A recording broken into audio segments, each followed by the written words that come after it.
lagi bersama Talkcase, Talk with Insan C.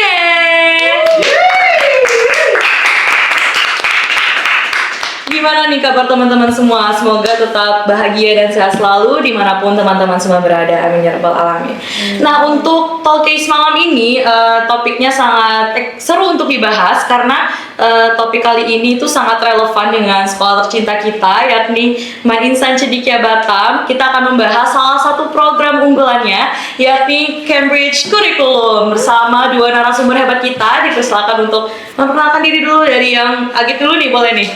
Oke, perkenalkan, perkenalkan nama saya Muhammad Torkes Hidayatullah, biasa dipanggil Torik, dari kelas 12 Cambridge.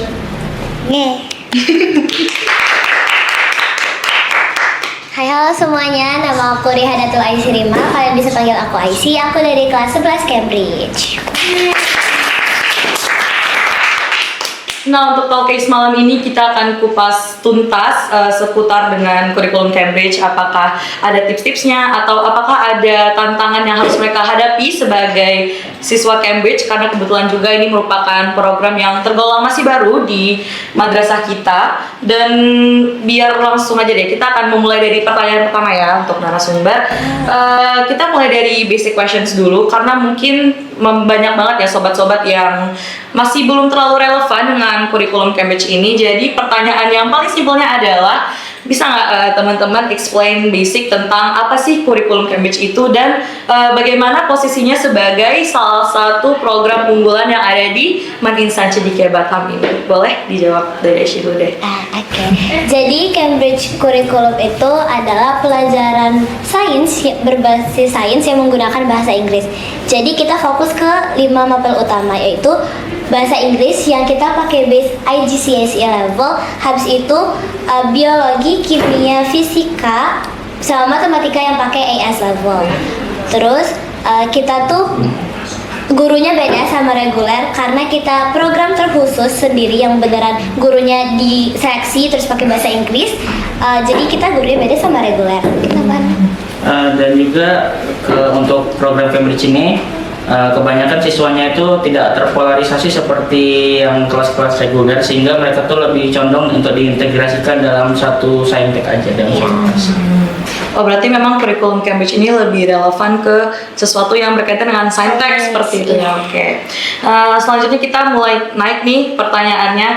Biasanya itu kan keputusan untuk masuk ke kurikulum Cambridge itu cukup menantang ya, karena Cambridge ini kan 3 tahun begitu, dan pasti tidak mungkin ada langsung keinginan yang langsung muncul gitu dari kita. Pasti ada hal yang perlu dipertimbangkan untuk menjadi part of Cambridge Curriculum ini. Kalau pertanyaan dari aku sendiri, kira-kira apa sih niat awal dari Bang Torik dan Aishi untuk memilih kurikulum Cambridge ini, dan saat menjalani proses sebagai Cambridge tersebut, apa sih yang Bang Torik dan Aishi rasakan saat menjadi murid di Cambridge Curriculum ini? Oke, mungkin mulai dari aku dulu ya. Jadi sebelum masuk IC, awal-awal kita udah ditawarin sama Cambridge. Terus karena alhamdulillahnya di SMP dulu aku punya basic English, terus aku juga lebih condong ke science. Jadi orang tua aku juga ngarahin aku buat kayak kalau bisa coba aja, kenapa enggak. Terus akhirnya keterima, alhamdulillah lolos. Terus aku udah sekitar 1 tahun di kelas ini, lumayan banyak culture shock yang aku alami, terutama karena kelasnya pakai bahasa Inggris, terus bener-bener fokus sama sainsnya, dimana kayak kita satu pelajaran Cambridge Science itu ada 6 JP seminggu. Jadi pelajaran mapel umumnya bahkan ke blok, maksudnya kayak di satu jadwal itu ada per 2 bloknya. Tapi menurut aku juga di Cambridge itu teman-teman dan lingkungan, terutama guru-guru dan teman-teman itu benar-benar suportif banget, karena kita ada di lingkungan yang sama kan, sama-sama condong ke science, sama-sama mau prospek studinya ke study abroad. Frekuensi ya, gitu benar banget. Jadi aku lumayan happy sih di sini. Oke. Kalau dari Bang Torik sendiri gimana nih?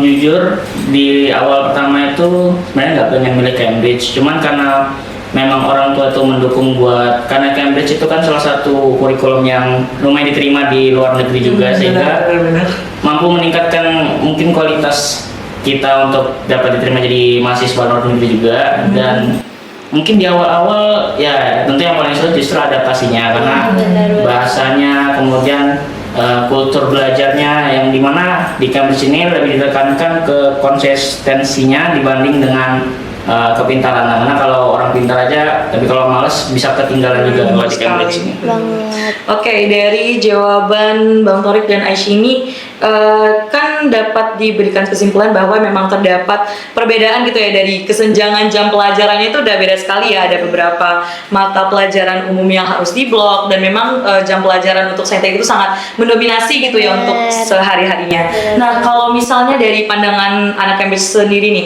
kira-kira Bang Torik dan Aisyah ini ada nggak sih merasa kayak perbedaan yang signifikan antara anak-anak Cambridge dengan anak reguler nih, karena memang dari secara materi aja itu udah beda sekali gitu kan. Jadi memang ada nggak sih perasaan yang kayak aku nih beda banget gitu sama reguler, atau memang cara pandang orang-orang gitu terkait perbedaan antara Cambridge dan reguler itu sendiri?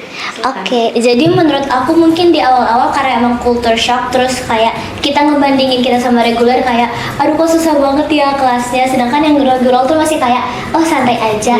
Tapi guys, trust me, itu tuh beneran kepake waktu udah kelas 11 dan kelas 12 karena nanti di reguler itu ada peminatan kembali. Kalau misalnya kalian pilih saintek itu tuh bener-bener helps banget kalau misalnya dari kelas 10-nya udah Cambridge, karena udah kayak kita udah biasa Pressure-nya gitu, beda udah gitu ya. itu awal-awal sih, sekarang udah aman banget. Oke, kalau dari Bang Torik sendiri? Jujur kalau aku melihat Cambridge di awal-awal itu memang radanya kok kayak ini terlalu sulit gitu kebagian anak yang baru masuk SMA. Tapi setelah aku lihat-lihat lagi, rupanya Cambridge ini lebih ke menekankan konsep mendalam. Sedangkan kalau yang di reguler itu kan cuman ya lebih ke arah kulit-kulit luarnya gitu. Dan itu bertahap, namun kita ini langsung kita terabas saja dalam waktu yang singkat. Jadi itulah yang membedakan kita dari reguler. Oke. Next ya, kita ke satu hal yang sangat penting, ini tidak hanya di Cambridge tapi juga di reguler, bahkan di berbagai aktivitas itu juga sangat perlu untuk terapkan, ya ini time management. Jadi mengingat bahwa Cambridge itu kan tidak hanya fokus kepada akademik ya, tapi sebagai siswa-siswi Man Insan Ceria Kota Batam itu juga harus tetap mempertimbangkan prestasi, terus juga non akademik kalau misalnya mau berminat, dan organisasi juga harus tetap dipertimbangkan. Jadi kalau menurut teman-teman sendiri itu gimana cara untuk memanage waktunya biar semuanya tetap balance, semuanya tetap berhasil dan nggak ambruk gitu lah, biar hasil tuh tetap maksimal di setiap bidangnya seperti itu. Oke, mungkin buat awal-awal kita masih agak keteteran ya, apalagi kita baru daftar organisasi, kita baru masuk ini itu, kita baru tahu lomba segala macam. Tapi setelah beberapa bulan adaptasi di Cambridge, menurut aku banyak yang udah bisa kita pelajari, bahkan malah di kelas-kelas Cambridge itu lebih dominansi ke tim olimpiadenya, terus ke organisasinya juga lebih dominan kan, dibanding yang reguler kita nggak kalah. Walaupun jam pelajaran tuh awal-awal bener-bener pressure banget di sainteksnya, tapi makin ke belakang kita makin santai, maksudnya makin terbiasa ya guys, bukan makin santai. Itu tuh makin banyak yang bisa kita pelajari, makin banyak yang bisa kita ambil lah. Terus tips dari aku mungkin karena kita tuh punya 6 JPD Saintek, jadi bener-bener difokusin belajarnya di kelas. Jadi di luar tuh kita bisa ngerjain kayak mau nyari lomba kah, mau organisasi kah, atau mau belajar lebih kah. Yang penting di kelas itu kita udah bener-bener paham. Jadi kita nggak terlalu susah lagi buat ngulang ke depannya. Oh benar-benar. Kalau Bang Torik gimana tuh Bang?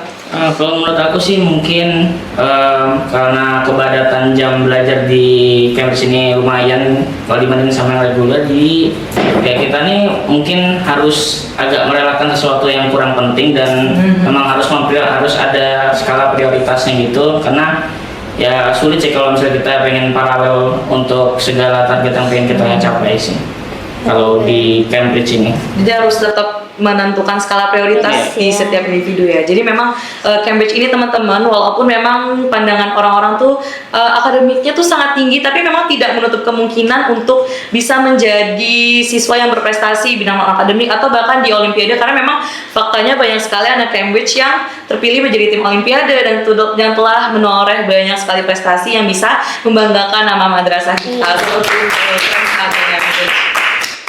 Nah, balik lagi setelah kita tahu bahwa memang jam pelajaran di Saintek itu sangat padat ya teman-teman. Dan karena memang ini mengarahnya ke Saintek, tentu tips belajarnya itu, metode belajarnya juga bisa jadi berbeda tuh dengan teman-teman yang di reguler gitu. Nah, kalau dari teman-teman Cambridge sendiri, ada nggak nih kira-kira tips belajar yang efektif untuk bisa mampu nih menghadapi Saintek dengan jam pelajaran yang sangat amat lama itu? Kira-kira gimana sih cara teman-teman bisa mempelajari hal itu? Apakah ada tips belajar tertentu yang bisa bikin teman-teman betah gitu belajar Saintek dengan durasi selama itu? Boleh. Oke, mungkin dari aku ini juga beberapa tips yang aku dapat dari teman-teman aku juga sekelas. Jujur guys, di Cambridge itu guru-gurunya juga kooperatif banget. Misal kayak ustazah ngeliat kita udah lumayan capek, nanti ustazah bakal kasih kita break atau something gitu.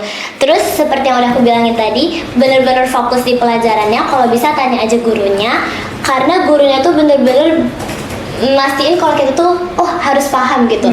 Soalnya teman-teman aku juga sering kayak gitu, kayak kita udah selesai bahas satu soal nih, terus kayak masih bingung, ntar pasti dijawab sama gurunya, terus nanti gurunya bakal nge-explain ke semuanya. Terus juga banyak hal-hal, karena ini internasional ya, jadi banyak channel YouTube atau kayak website gitu yang bisa kalian pakai, misal kayak Save My Exam, terus channel-channel YouTube banyak yang membahas tentang Cambridge gitu. Mungkin bisa ditonton dan dipelajarin. Kalau dari Bang Tar gimana nih? Kalau menurutku karena Cambridge ini memang orientasinya tuh harus keluar dari zona nyaman, jadi memang kita tuh harus digembleng untuk jadi lebih ketat dan lebih disiplin. Jadi kalau saranku bagi kalian yang pengen ikut Cambridge, walaupun awalnya keteteran, aku juga sama kok dulu keteteran juga, cuman mulai aja dulu, karena nanti juga belajarnya jalan sambil belajar gitu. Jadi kita nggak langsung ada yang langsung pintar gitu, jadi bertahap-tahap itu. Benar-benar. Berarti memang kalau didapetin dari jawaban Aisyah ini, memang peran guru itu sangat penting ya dalam pembelajaran Cambridge yang sangat amat padat, dan juga pentingnya kita untuk mulai bisa beradaptasi dengan lingkungan Cambridge yang bisa jadi berbeda dengan lingkungan kita pas SMP. Jadi memang pressure-nya itu harus kita adaptasi sendiri lah, pandai-pandai sendiri lah istilahnya begitulah ya. Oke. Nah, kalau misalnya program Cambridge ini kan memang dari segi akademiknya udah oke banget nih, dan emang udah menoreh banyak sekali prestasi dan bisa membanggakan nama madrasah kita. Boleh nggak sih ini di-spill apa aja prestasi yang udah ditoreh dari alumni kita di Manissan Cedik Kota Batam, dari kurikulum Cambridge yang udah berhasil nih kira-kira untuk membawa nama sekolah kita ke dunia sana? Ini menarik banget ya guys. Kita tahun ini berhasil meloloskan 17 orang dari 20 orang satu angkatan di kelas 12 yang kemarin untuk lulus studi abroad. Terus 7 dari mereka dapat beasiswa Garuda, terus yang lainnya juga mendapatkan beasiswa tambahan yang di luar negeri, sekitar ada 3 orang lagi. Itu first angkatan Cambridge dan langsung menorehkan banyak prestasi, itu awesome banget ya guys. Kita sangat memanut, sangat Cambridge Pride gitu ya. Cambridge Pride. Kalau dari Bang Torik nih, apa sih kira-kira yang bisa di-spill prestasi dari alumni atau dari teman-teman Cambridge kita yang sekarang juga pasti udah banyak banget, kira-kira boleh nggak di-spill beberapa aja nih? Mungkin ada beberapa yang bisa jadi suatu patokan ke Cambridge ya. Memang suatu kayak pencetus hal baru, yaitu suatu rekor bersejarah pencetus medali emas OSN pertama itu muncul dari angkatan pertama Cambridge. Nah, sebelumnya belum pernah ada dari Manisha Batam yang dapat medal emas. Biasanya medal perunggu atau medal perak. Memang luar biasa sekali ya guys. Jadi memang fun fact, kurikulum Cambridge di madrasah kami Manissan Cedik Kota Batam itu memang tergolong baru ya. Kalau sekarang itu masih angkatan keempat berarti ya, kelas 10 ini. Jadi memang angkatan pertama itu dari angkatan 8 Haris Tarsia, dan memang prestasi yang sudah didapatkan itu sangat-sangat keren dan memang spektakuler gitu. Banyak sekali prestasi yang memang menjadi kali pertamanya di madrasah kita untuk didapatkan. Jadi memang Cambridge ini tidak hanya sekedar teori aja, tapi memang diaplikasikan gitu di dunia nyata. Jadi memang prestasi yang didapatkan itu sangat-sangat luar biasa. Jadi yang dapat PTLN juga banyak, yang bahkan dapat beasiswa juga banyak teman-teman. Jadi emang adalah dampak nyatanya dari kurikulum Cambridge gitu ya teman-teman. Oke nih, kalau misalnya kita ngebahas alumni, coba kita mulai ke future ya teman-teman. Ini juga menarik nih buat dibahas, karena biasanya pilihan kurikulum yang kita ambil itu kan pasti tujuannya itu untuk mengarah ke masa masa depan kita ya teman-teman. Jadi kira-kira apa sih kampus impian teman-teman, dan ada nggak kira-kira kaitannya dengan jalur Cambridge yang teman-teman ambil sekarang gitu? Boleh dari Aisyah? Jadi menarik banget sih guys, karena emang prospek awal kita study abroad ya. Terus kalau misalnya kita terlalu mengandai-andai kan juga nggak bisa.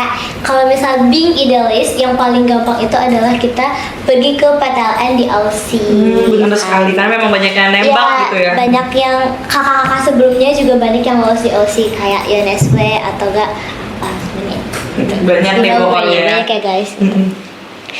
Itu nih. Mungkin kalau misalnya aku bisa ke PTLN, aku bakal nembak di Aussie. Tapi kalau first choice-nya Aisyah, kira-kira mau fokus kemana dulu nih? Kalau misalnya kita bener-bener ya guys, bener-bener pengen banget, of course kita mau pergi yang dekat sama kita itu NUS, itu yang paling bagus se-Asia. Keren banget, amin. Semoga Amin, terwujud semoga ya teman-teman. terwujud ya. Kalau Bang Torik gimana nih? Pengennya masuk mana? Jujur aja targetnya hampir sama juga, pengen ke Singapura juga, karena memang kalau secara data memang univ-univ di luar negeri itu memang lebih menekankan pendaftar Cambridge yang punya terutama sertifikat A-levelnya itu bagus, karena memang itu yang lebih diutamakan sebagai ambang batas nilainya kalau dibanding dengan yang menggunakan IELTS atau SAT gitu. Jadi ya Cambridge rapornya sangat diutamakan dan sangat penting untuk diperjuangkan. Benar. Oke, jadi memang banyak ya anak Cambridge yang memang ingin tertarik lah untuk masuk ke PTLN, karena memang mereka itu sudah bisa memiliki bekal yang sangat cukup gitu untuk menembus ke PTLN, mengingat bahwa kurikulumnya sangat berbeda dengan kurikulum nasional. Jadi kalau misalnya nembus ke PTLN, insya Allah gampang ya, dan semoga bisa nembus semua. Amin ya rabbal alamin. Oke, kan dari jawaban Bang Torik dan Aisyah ini bisa ya ternyata teman-teman itu nembak ke PTLN. Tapi kira-kira nih bisa nggak ya kalau misalnya kita nih udah kurikulum Cambridge, tapi kita ini mau nembaknya ke PTN atau yang di Indonesia aja nih. Dan kalau emang bisa, kalau misalnya dari teman-teman sendiri, gimana biasanya pandangan orang-orang terkait murid dari Cambridge Curriculum yang pengen nembak ke PTN? Karena mungkin ada ya orang-orang yang mikir kayak, masa udah belajar susah-susah dari Cambridge tapi ujung-ujungnya tetap nembak ke PTN gitu. Tapi kalau dari perspektif teman-teman sendiri itu gimana? Oke, jadi menurut aku mungkin emang ya awal-awal kalau misalnya kita Cambridge terus mau nyoba PTN, pasti ada aja yang bilang kayak kalau gitu sia-sia dong Cambridge-nya. Tapi itu don't worry guys menurut aku, karena bener-bener works banget. Ini tuh sama kayak kalau kita di Cambridge itu belajar halnya tuh sedikit tapi dalam banget. Jadi kalau misalnya nanti buat UTBK atau TKA-nya itu bener-bener works and help banget. Jadi gak ada salahnya kalau kita masuk Cambridge tapi ujungnya masuk PTN, karena juga itu apa semua materi yang dikasih pasti berguna. Tetap berguna, Betul. sangat berguna ya. Bukan. Ustazah juga memfasilitasi kita guys. Jadi kalau misalnya guru-gurunya juga memfasilitasi kita.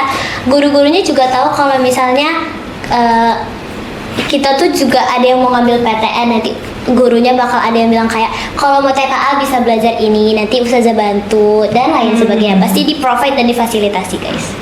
Oh, dari Agitnya langsung nih Bang Tori, kira-kira kalau Bang Tori pasti ada tau lah ya dikit-dikit kalau misalnya teman-teman itu mau nembak gimana, pasti ada yang mau nembak PTN ya, mungkin beberapa orang. Kalau dari pandangan Bang Tori, teman-teman yang mau nembak PTN ini gimana pandangan dari Abang sendiri? Kalau menurut aku dari kawan-kawanku sendiri yang daftar PTN itu mungkin agak banyak juga dibanding dengan angkatan sebelumnya. Ya mungkin karena memang di luar negeri itu juga akan ada penerapan kuota juga, jadi tentu nggak semua orang bisa dapat kesempatan yang sama. Banyak pertimbangan gitu Iya. ya Bang.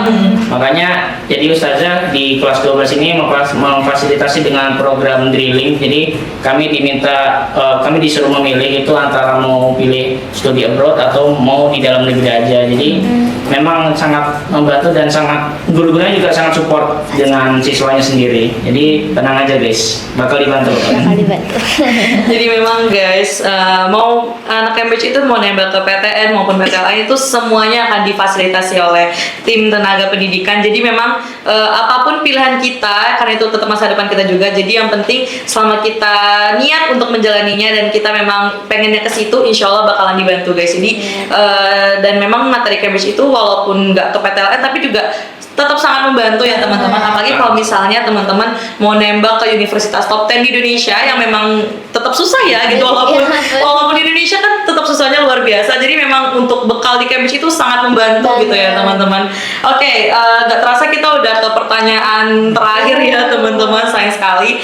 Nah, kalau teman-teman melihat jawaban dari Bang Torik dan Aisyah ini kan peran guru itu sangat penting ya untuk menemani masa belajar teman-teman di kurikulum Cambridge. Nah, kalau dari perspektif teman-teman lagi nih, kira-kira ada nggak sih perbedaan yang signifikan juga antara guru dari reguler dan guru dari Cambridge? Kalau misalnya teman-teman ada sempat merasakan diajari sama guru reguler gitu, kira-kira ada nggak sih perbedaan antara guru pengajar di Cambridge dan reguler, especially di mapel-mapel sains seperti itu? Boleh dijawab. Karena untuk mapel sains gurunya itu aja, maksudnya kayak gurunya itu bener-bener top berlima itu buat 3 tahun.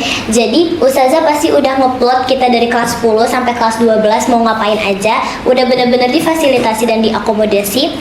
Karena itu ya guys, karena kita selama 3 tahun, jadi gurunya pasti tahu kita tuh kurangnya di mana, lebihnya di mana, jadi kita mau ditingkatkan seperti apa. Sedangkan kalau di reguler itu kan gurunya ganti ya, tiap naik kelas gurunya ganti ya. Jadi mungkin agak kita harus lebih sedikit menyesuaikan dengan pembelajaran guru tersebut. Mungkin itu ya bedanya. Kalau dari Bang Torik gimana nih Bang? Ya, karena jam mapel di Cambridge itu juga sangat padat, otomatis guru juga punya lebih banyak waktu untuk lebih mengenal kita lebih dekat. Jadi ya guru bakal tahu karakter kita gimana beliau menguliti kita untuk jadi lebih baik ke depannya. Jadi ya beliau bisa lebih tahu seluk-beluk kita dibanding dengan guru-guru lainnya. Oke, benar-benar, karena memang kalau diperhatiin dari kuota anak-anaknya aja udah beda banget ya antara Cambridge dan reguler. Itu kan Cambridge itu cuma 1 kelas dibandingkan dengan reguler yang langsung 4 kelas gitu. Pasti guru-gurunya juga ada perbedaan lah dalam mempelajari karakter dari murid-muridnya seperti itu teman-teman. Tapi tetap maupun dari segi Cambridge dan reguler pun sama-sama merangkul, sama-sama tetap membawa kita juga ke masa depan yang lebih baik tentunya. Jadi memang di Manice Batam ini insya Allah semua guru-gurunya, semua tenaga pendidikannya telah dipilih yang terbaik untuk menuntun kita menjadi siswa-siswa yang berkualitas teman-teman. Nah, mendengar dari cerita-cerita dan pengalaman-pengalaman menarik nih dari Bang Torik dan Aisyah seputar Cambridge Curriculum, hari ini kita pasti akan menyadari ya bahwa kalau misalnya jadi anak Cambridge itu nggak cuma tentang belajarnya yang lebih padat atau materinya yang lebih susah, tapi dari Cambridge tersebutlah kita bisa mempelajari bagaimana caranya kita memanage waktu dan bagaimana kita bisa mengatur skala prioritas kita, karena memang itu hal yang sangat penting ya teman-teman untuk diaplikasikan di kehidupan nyata, tidak hanya untuk di SMA seperti ini, tapi memang di kehidupan selanjutnya itu juga penting untuk dilakukan teman-teman. Nah, baik Cambridge maupun reguler itu sama-sama punya nilai perjuangannya sendiri ya teman-teman. Jadi yang terpenting itu bagaimana kita menjalaninya dengan sungguh-sungguh seperti itu ya teman-teman.